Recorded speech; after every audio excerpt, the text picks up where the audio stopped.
विश्वगुरु श्री प्रभुपाद की जय, श्री गौरनिताय की जय, लक्ष्मी नरसिम्हा स्वामी की जय, राधा गोविंद की जय, तुलसी महारानी की जय, श्रीमद् भागवतम की जय।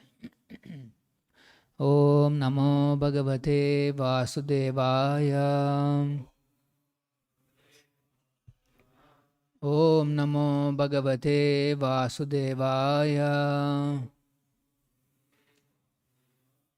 ओम नमो भगवते वासुदेवाय। नारायणं नमस्कृत्य नरं चैव नरोत्तमं देवीं सरस्वतीं व्यासं ततो जयामुदीरये। नष्टप्रायेषु भद्रेषु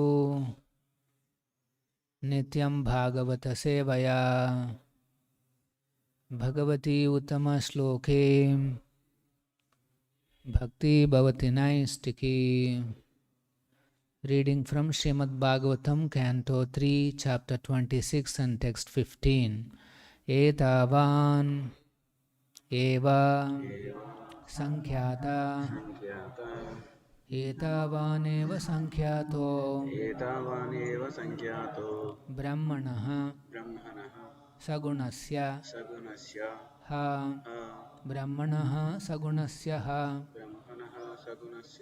sanniveshah maya proktah sannivesho maya prokto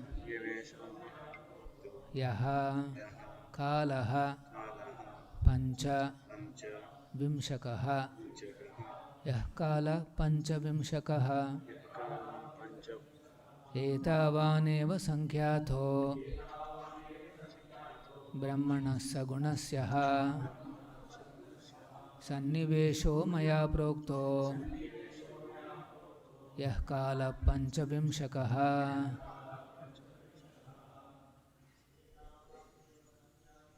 etavane sankhyato.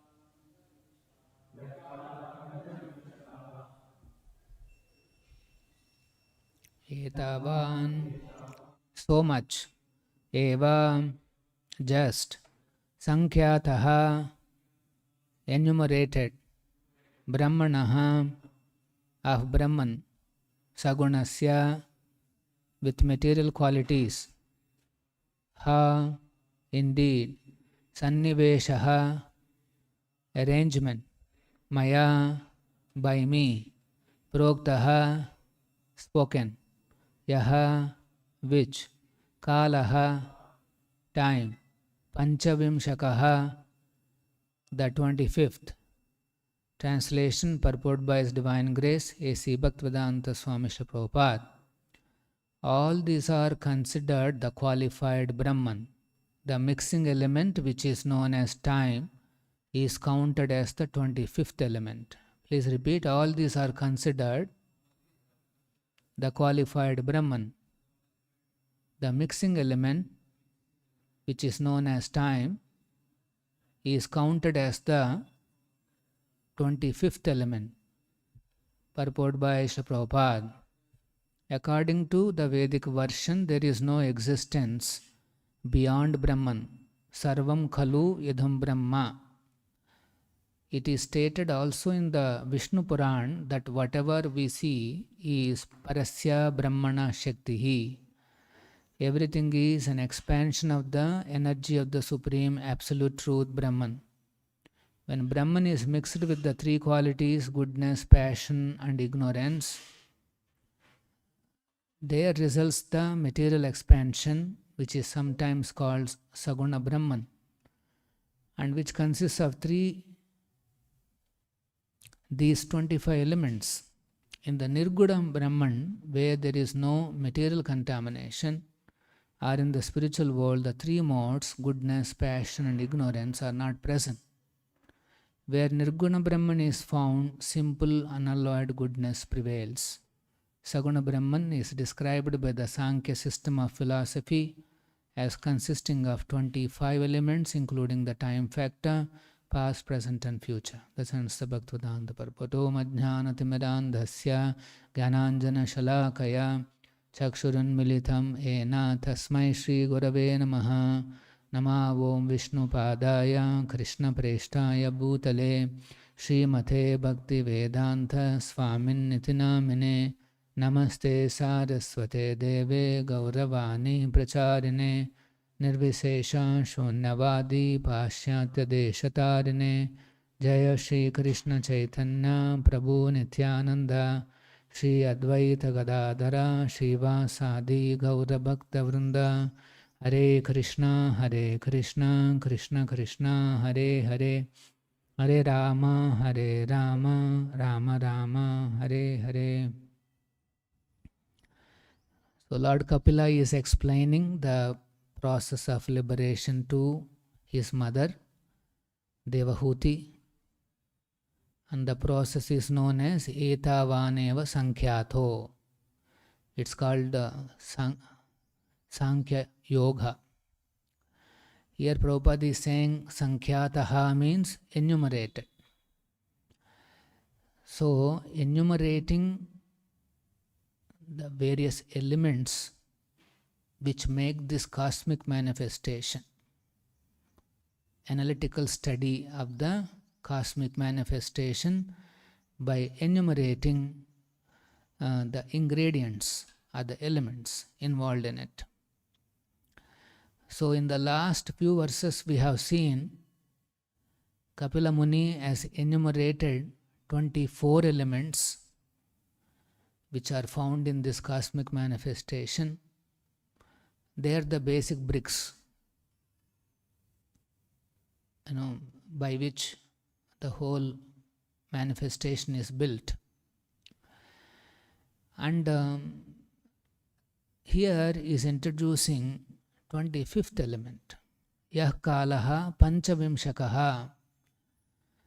Kala, time, is the 25th element, which is actually the mixing element. Sanniveshaha maya prokto. Krishna has arranged this world in such a way that the time is the one which brings in this manifestation. And this time is also considered one of these elements, Panchavimshik. That means 25th element.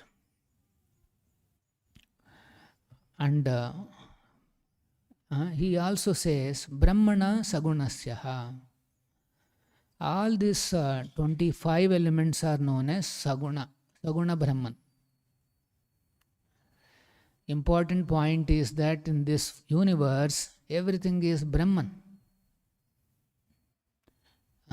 He quotes from Chandogya Upanishad, Sarvam Khalu Yadam Brahma. Everything that we are seeing or perceiving or interacting everything is Brahman. We say this energy which is manifesting, that is actually a divine energy. Parasya Brahmana Shakti, one of the Shaktis of the Supreme Personality of Godhead. So Krishna is spiritual, he is Parabrahman, and the energy that comes from him is also Brahman. So the understanding that it is also connected to Krishna, it is sacred, and we have to deal with this cosmic manifestation in order to please the Supreme Lord. This is the understanding. One should not think that this is just matter meant for my enjoyment and let me exploit the way I want. That is a wrong understanding. So here it is mentioned, Sarvam Idham Kalo. Sarvam khalu idam Brahma. Everything is Brahman. And it is connected to Parabrahman. So, saguna refers to the living entity who is covered by these 25 elements. Living entity is Brahman by nature. He is a spirit in nature. But that spirit is covered by these 25 elements.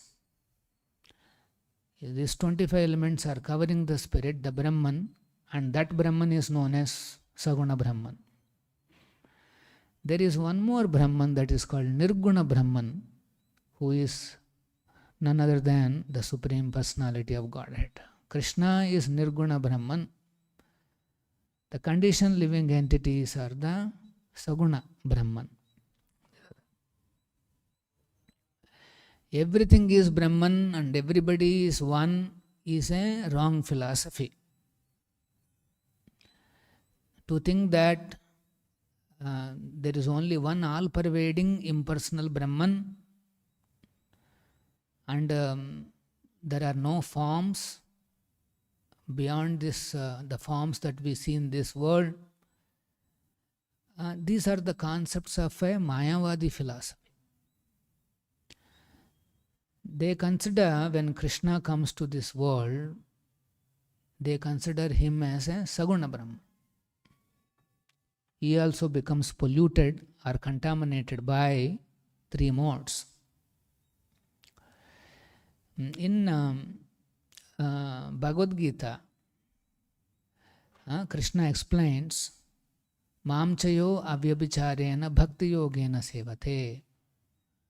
Anybody who serves him with unflinching faith without any deviation. This is important. If somebody renders service seriously, intensely, without mixing ulterior motives, without mixing selfish motives, then that bhakti puts him onto sagunan samatityaitan. That kind of a bhakti takes him above the three modes. Sa gunan, all the three modes, samatitya, he becomes atita. He transcends those three modes. That means the sattva, rajas, tamo gunas are transcended by pure devotional service to Krishna. So, a conditioned jiva can become from saguna to nirguna. Nistrayigunyo bhava means become nirguna. Krishna is advising Arjuna that don't live within these gunas. You should live as a nirguna. Nistrayigunyo bhava and how a saguna jiva, that means one who is contaminated by three modes, how he can become nirguna? Krishna is saying by rendering unalloyed devotional service to Krishna. This is the only way. By rendering service to Krishna, one becomes nirguna. How Krishna can be saguna? How Krishna will become polluted by modes? This is an illogical statement of these Mayavadis. They say everybody is God, but currently he is under Maya. But once he becomes perfect by some process, he also becomes God ultimately and merge into that all-pervading Brahman, impersonal. All these forms are temporary. These forms are visible only in matter. But actually once you transcend this matter, no more forms. It's all impersonal. So they play with this jugglery, saguna, nirguna. So here is clearly mentioned, Brahmana sagunasyaha sannivesha maya prokto. Here Kapila is nirguna and the jiva is saguna. Actually, a conditioned soul should hear And because of these three modes, everybody is manasastan indriyani karshati. They're all struggling with their mind, struggling with their body. All the struggles are because of the influence of these three modes.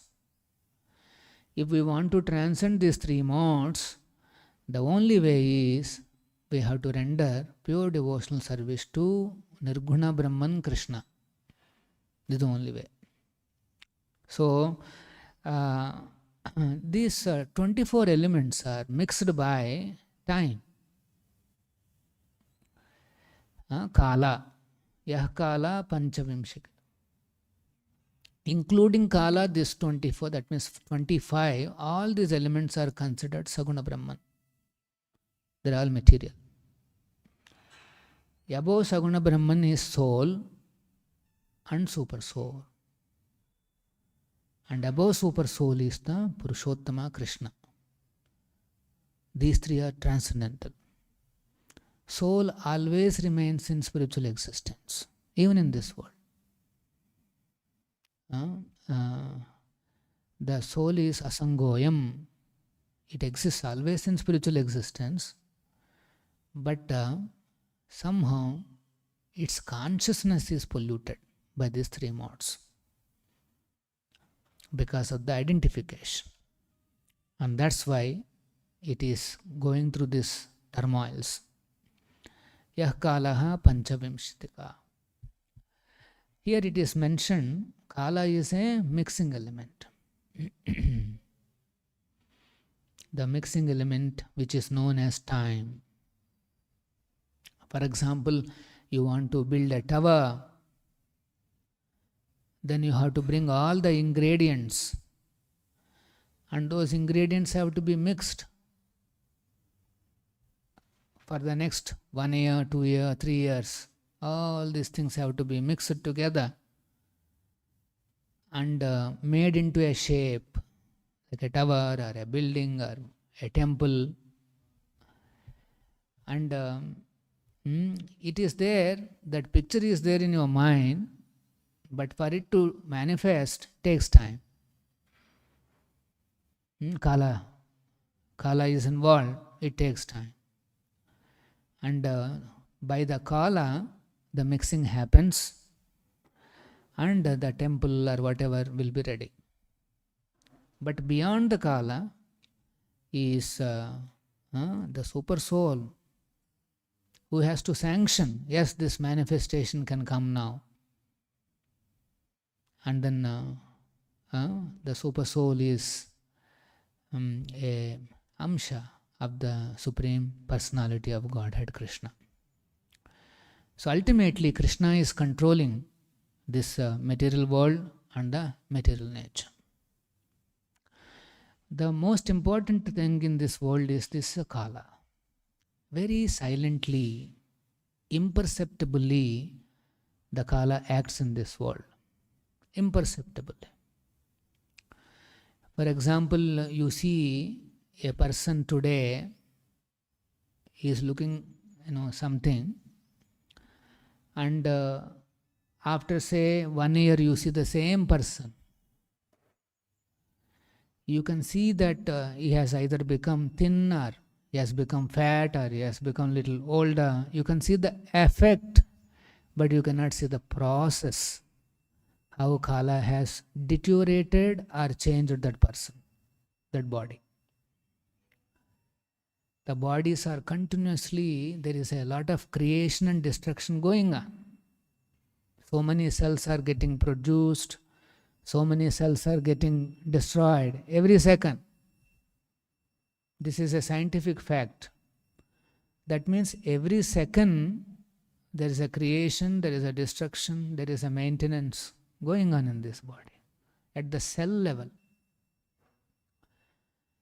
And when the destruction of the cells is more than the creation, gradually the decay will be visible. You really don't know what process is going on inside, you can only see the effect. That's why the time, how it acts, nobody can figure out. what process it uses, how it is really acting, nobody can see. Nobody can see the process. But they can see the final effect. And what is that effect? That person's body has changed. For example, any building you take, you have built a building,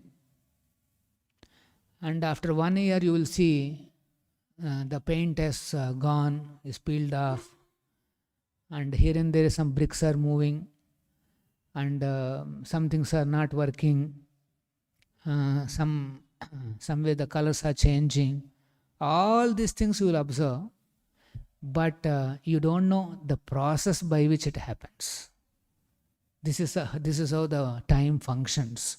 Imperceptible. How it is acting, nobody can perceive.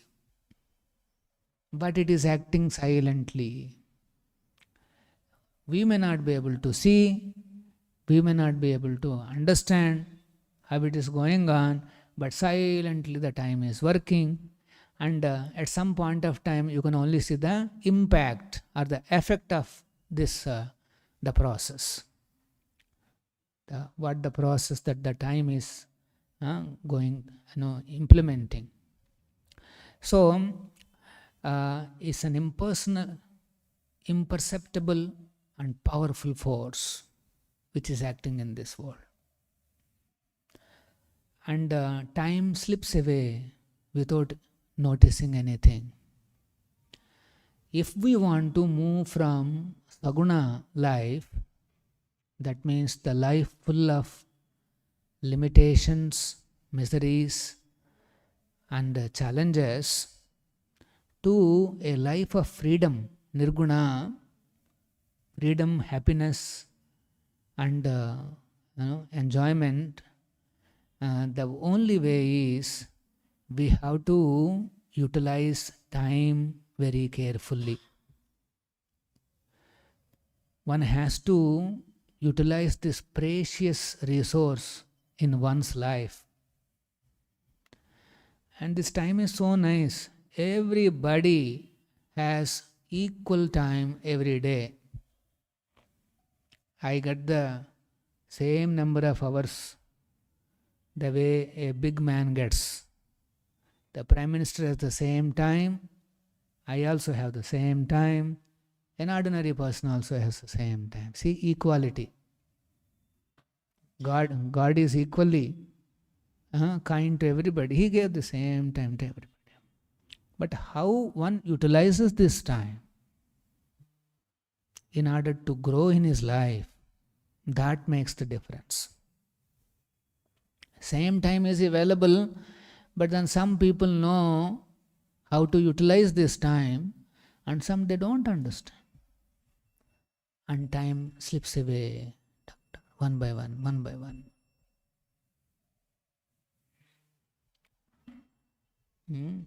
Since this time slips away and it is imperceptible, cannot understand how it is working, there is one experiment somebody does. I read somewhere. He is almost one day he sat and calculated how many Sundays I have in my life. Okay, he took average life 75 years. A person can live, let us say. That's also not easy, but anyway, 75. And then into 52, it comes to 3,900. That's all. 3,900 Sundays he has. And when he is calculating, his age was 50. Till then he doesn't even have that brain to think, running around here and there. And then so he has only 1/3, that means 1,300 Sundays left. You take it as 1,000 Sundays. So he wants to understand how time is slipping away. So what he did, he brought a big jar, a visible glass jar, bottle, you take it as a bottle, and he has put some 1,000 stones there inside. And every Sunday morning, he takes out one stone and keeps it outside. And so as the weeks are passing by, he's seeing that the jar is getting empty. One by one, one by one, one by one, the stones are disappearing from the jar. He is able to see his own time passing by. It's a good way to understand how time is going. So if somebody has 3,900 Sundays, if he lives for 75 years, how many times on Sundays is he coming to the temple? You have only, generally people come only on Sundays. So how many times you can come? 3,900. And that too from the born baby, if you come. Let us say you start your journey 25 years later. You have only 2,500, 2,600. Just 2,000 visits to temple. On those days, let us say he decides to attend Mangalarati. Just 2,000 Mangalaaratis.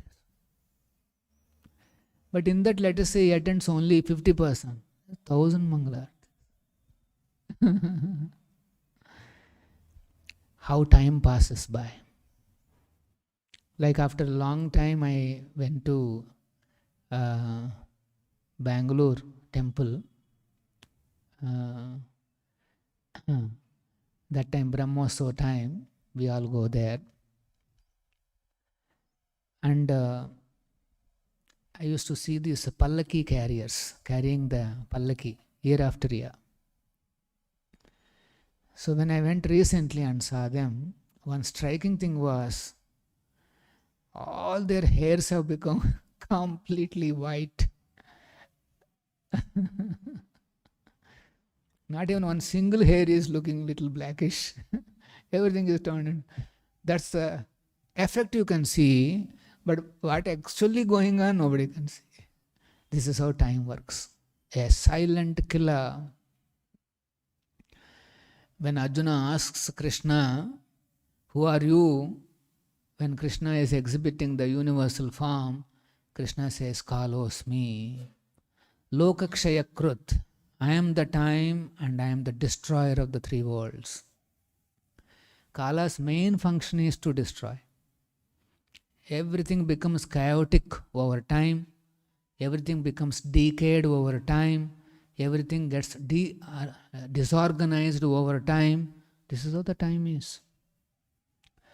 Unless we put endeavor to bring in some control, some system, the rule is it decays, degrades. Even Krishna, he establishes dharma, that also decays. Dharmasya glani bhavati. Dharma can become glani. It can be lost. That's why when he is teaching Bhagavad Gita to Arjuna, Krishna explains that it is yoga nastaha. Whatever the science I have taught you, whatever the science of connecting to Krishna, connecting to the Supreme Lord, that yoga means connection with Krishna, that is lost. How it is lost? Over the time. If you just leave anything like that, it is only decaying. It is lost. It will be lost. You may have the most costliest establishment or whatever, but if you just leave it like that, it becomes decayed, degraded, deformed. That's the Shakti Kala. So, we have very little time. If somebody wants to come only on weekends, Sunday, to the temple and learn Krishna consciousness, probably he has some 1,000 Sundays to go. That's all. So, if the time is so precious, now Chanakya Pandit explains very interestingly. He says, if one moment of time is lost, you cannot bring it back even by millions of gold coins. Let us say somebody is very rich, and now the time is 48:42, 13th February 8:42. Now it has become 13th February 8:43. One minute is passed by. Actually, Chanakya Pandit is not saying not even 1 minute, he is saying 1 moment. But let us say you take 1 minute, it became 8:43. 8:42 cannot be restored. Even by paying $1 million or 1 million gold coins, you cannot restore. So Chanakya Pandit says, imagine such costly resource it is, because even $1 million cannot bring it back. Such a costly resource. And imagine you waste it for some trivial things. You waste it for unnecessary things. You misuse it, let us say. How much you are losing? Minutes and minutes are passing by, hours are passing by. And nowadays, this spending time, people also, they don't know this value of this time. For example, I remember when we are traveling in the train, they say, time pass, peanuts. They bring in small this thing, and then they'll say, time pass, because people are struggling to pass time.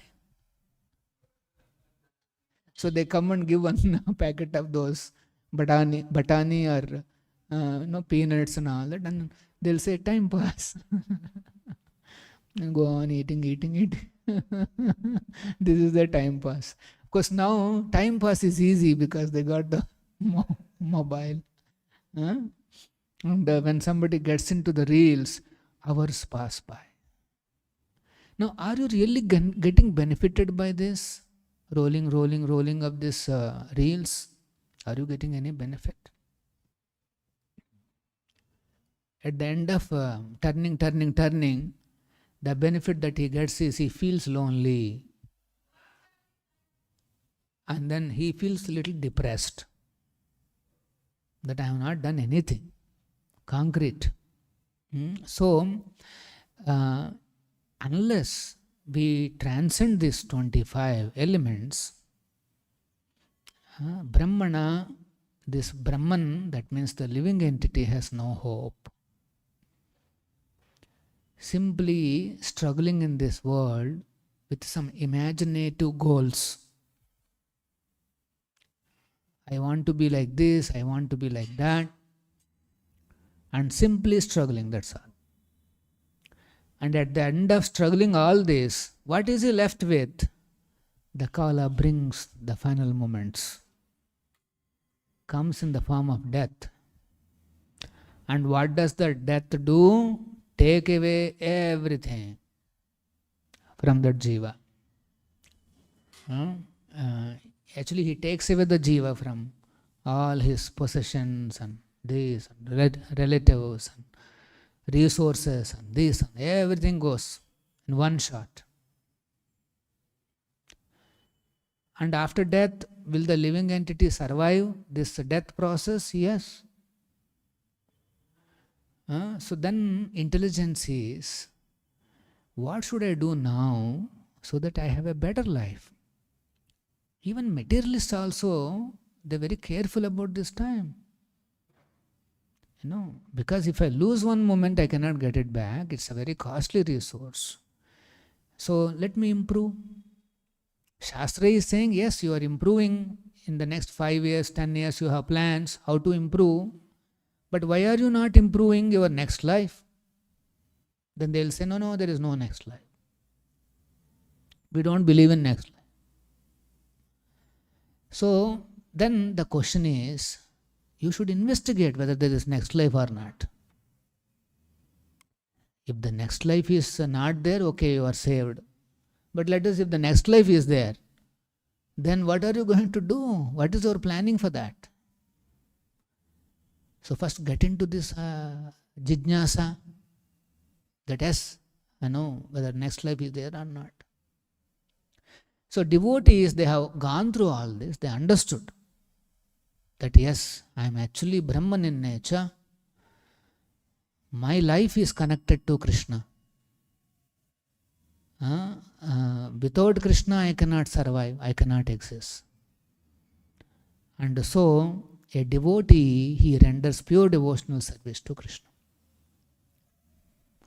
When an outsider, when he comes on Sundays for Mangalarati, he has only 3,000, maximum, say 3,900, 75 years. But a devotee, let us say he joins the movement, every day Mangalarati. And let us say 75, I just calculated 25,000 Mangalarati. So a devotee has to count how many I am attending, 25,000. अभी तो उतना भी नहीं है, ఎందుకంటే already you have crossed 25 years or something. So 1/3 is gone. You have some 17,000-18,000 Mangalaratis. And once you become little old, your health issue and this issue, that issue, you have very few Mangalaratis. Why am I not taking advantage? This mixing element is mixing many things into my life.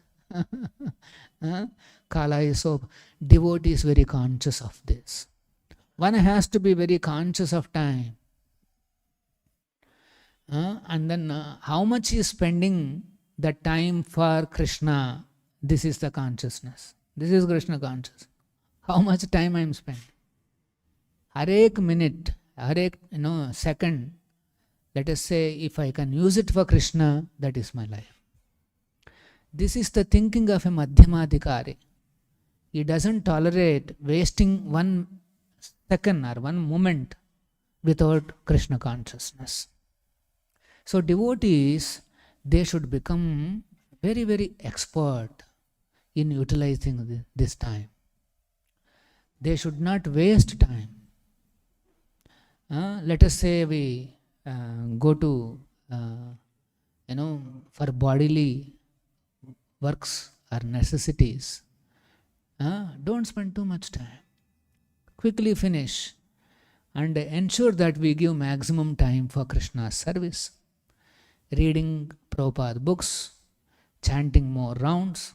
That's why on Ekadashi day it is said that your bodily needs you minimize. Because when we go for eating, minimum half an hour goes. Or if you are chit-chatting with somebody, 45 minutes goes. Imperceptible, you don't even know. After coming out, you will realize, oh my God, so much time is gone. And then once you eat, then you have to go to washroom, this, that, and all. Again time goes. So on Ekadashi day, it is advised that you minimize all this. Don't eat and don't do any of the. Simply focus on Krishna's service. Chant, read, do service more and more. This is Ekadashi means really this is what it is. Fasting is not Ekadashi. Okay, that is one element. But actually use the time, save time for Krishna and use the time for Krishna's service. This is Sampurna Ekadashi. Save time and give time to Krishna. This is what is required. And biggest time wasters is sleep. Sleeping unnecessarily. And if somebody can control his bodily needs, let us say somebody doesn't eat more, then he will not sleep more. One who eats more will sleep more. But let us say he has not eaten anything, then his sleep will be very minimal, what is required for the body. So Ekadashi day, forget about any sleeping throughout the day, spend for Krishna. If we want to develop Krishna consciousness, pure devotional service, one has to invest his time. It is not easy to become a pure servant of Krishna. It is not simply just doing some activity on weekends. It is an ongoing process. And we have to give the time, utilize the time nicely. When the people say time management, what they're really saying is every second or every minute should be utilized for Krishna consciousness. This is the real time management. And every day we should improve our Krishna consciousness. Otherwise days will pass by, years will pass by, same chanting quality, same reading quality, same things may remain. But if the devotee wants to become perfect, then that perfection has to happen day by day, day by day, day by day. Take one day, one little improvement, perfection. And then next day, improve little more, little more. Then we can see imperceptibly we'll also grow, and one day you will see the effect. Wow, the chanting has come to a good stage. My reading has come to a good stage. One can perceive. But these changes don't come suddenly. Don't attempt some big changes. Go step by step. If somebody is having difficulty attending, say, Mangalarati or morning program, because of some health issue or whatever, start coming for at least darshanarati, at least Guru Puja. Like that, one has to think of improving himself in Krishna's service. Otherwise, the time will pass by, we remain a weak devotee. So, these are some of the points that we can learn. Prabhupada is mentioning about how the time factor, how it creates past, present and future, and the devotee can transcend this if he is absorbed in Krishna or Krishna's service. Devotees who are absorbed in Krishna's service, they don't perceive this time passing by also. They think, oh, so many years have passed by. Actually, that is a good state. We should transcend this influence of past, present and all that, and future, and absorb ourselves in Krishna's service, and that is the perfection of our lives. Any questions? Shri Prabhupada ki jai.